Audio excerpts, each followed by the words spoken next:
Science and technology, general studies, English grammar, maths techniques వీడియోల కోసం subscribe చేసుకోండి. Latest updates పొందడానికి గంట ఐకాన్ను ప్రెస్ చేయండి.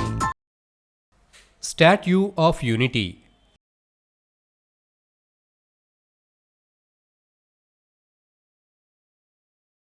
ఐక్యతా విగ్రహం. 25 ముఖ్యమైన ప్రశ్నలు. స్టాట్యూ ఆఫ్ యూనిటీని గుజరాత్లోని ఏ జిల్లాలో నిర్మించారు? నర్మదా జిల్లా. ప్రపంచంలోనే ఎత్తైన స్టాట్యూ ఆఫ్ యూనిటీ యొక్క ఎత్తు ఎంత?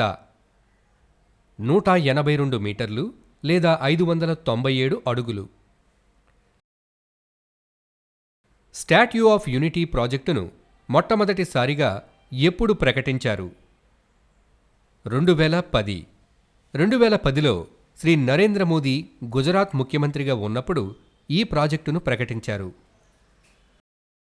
స్టాట్యూ ఆఫ్ యూనిటీ యొక్క నిర్మాణాన్ని ఏ సంస్థ చేపట్టింది? Larson and Toubro. Statue of unity యొక్క శిల్పి ఎవరు? రామ్ వి సుతార్. స్టాట్యూ ఆఫ్ యూనిటీ ఎప్పుడు ఆవిష్కరించారు? 31 అక్టోబర్ 2018, అనగా సర్దార్ వల్లభాయ్ పటేల్ 143వ పుట్టినరోజున శ్రీ నరేంద్ర మోదీ చేతుల మీదుగా ఇది ఆవిష్కరించబడింది. స్టాట్యూ ఆఫ్ యూనిటీని అమెరికాలోని స్టాట్యూ ఆఫ్ లిబర్టీతో పోల్చినప్పుడు ఎన్ని రెట్లు పెద్దది? 2 రెట్లు. స్టాట్యూ ఆఫ్ యూనిటీ నిర్మాణానికైన ఖర్చు ఎంత? 2,989 కోట్లు. స్టాట్యూ ఆఫ్ యూనిటీ నిర్మాణానికి పునాది రాయి ఎప్పుడు వేశారు? అక్టోబర్ 31, 2013. స్టాట్యూ ఆఫ్ యూనిటీ నిర్మాణానికి పట్టిన సమయం ఎంత? 56 నెలలు. స్టాట్యూ ఆఫ్ యూనిటీ నిర్మాణానికి ఎల్&టీ ఎంతమంది ఇంజనీర్లను నియమించింది? 250.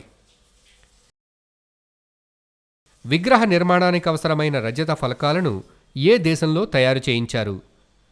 చైనాకు చెందిన జియాన్సీ టోన్క్వింగ్ మెటల్ హ్యాండీక్రాఫ్ట్స్ తయారు చేసింది. దీనినే the TQ art foundry China అని కూడా అంటారు. స్టాట్యూ ఆఫ్ యూనిటీ లోపల ఎన్ని జోన్లు ఉన్నాయి? 5.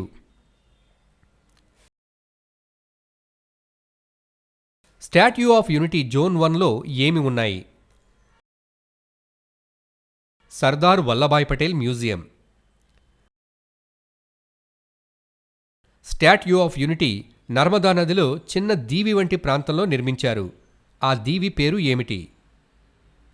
సాధు బెట్. స్టాట్యూ ఆఫ్ యూనిటీలో పైభాగంలో ఉండే గ్యాలరీ ఎంత ఎత్తులో ఉంది? 153 మీటర్ల ఎత్తు. ఇది క్రింది నుండి 3వ జోన్లో ఉంటుంది. స్టాట్యూ ఆఫ్ యూనిటీని శ్రీ నరేంద్ర మోదీ ఎవరికి అంకితం చేశారు? సర్దార్ వల్లభాయ్ పటేల్.